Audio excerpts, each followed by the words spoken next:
After the department dinner, Helen from HR dropped a payment request in the group chat. I wasn't feeling well, so I skipped the department dinner last night. The moment I got to the office this morning, I saw the message from Helen in the group chat. Last night's dinner came out to $850. Please send me $45 each. Helen was in charge of HR for our department, and rumor had it her husband was a company shareholder. Naturally, no one dared to cross her.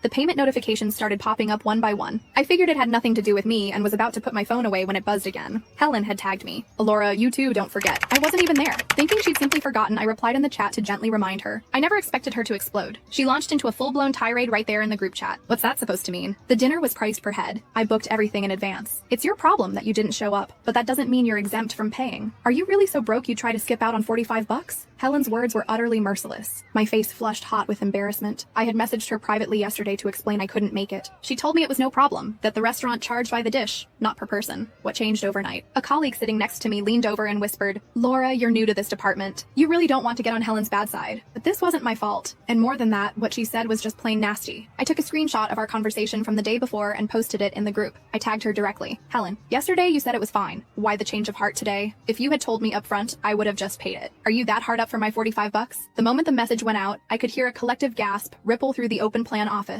Several people gave me subtle thumbs ups. Honestly, I didn't want to make a big deal out of it, but she started it, and I was holding back my harsher thoughts. I'd seen a video from the dinner last night. A few simple family-style dishes on the table. Not even a single bottle of wine. How on earth did that cost over $800? The chat went silent. I ignored it, tossed my phone aside, and focused on my work. I wasn't worried about getting fired for pissing her off. I expected Helen to stomp over to my desk any minute, but it wasn't until the lunch break that she finally appeared. Stilettos clicking, designer bag swinging, her face a mask of fury. Who do you think you are? She hissed. When did I ever say you didn't have to pay? Who knows if that screenshot is photoshopped? And even if I did say it, it was only because I felt sorry for the new girl. Now the entire department has paid except for you. What makes you so special? You think you're better than everyone else? Looking at her perfectly made-up face and designer outfit, I realized something. No wonder it was so quiet this morning. She hadn't even been in the office yet. Her outburst startled everyone from their lunch break. They saw who it was and immediately went back to staring at their screens. Fuming but silent. A few shot me resentful glances. Seeing that I wasn't responding, Helen assumed I was scared. She planted her hands on her hips, looming over me. Pay me the dinner fee right now, and then you will apologize to me in front of the entire department. Otherwise, I'll make sure your life in this office is a living hell. It was a blatant threat. A fresh-faced rookie might have buckled immediately. But I wasn't a rookie. I'd been with this company for 10 years. Most of my old colleagues had either been laid off or transferred. As a long-term employee with a permanent contract and a documented workplace injury on my record,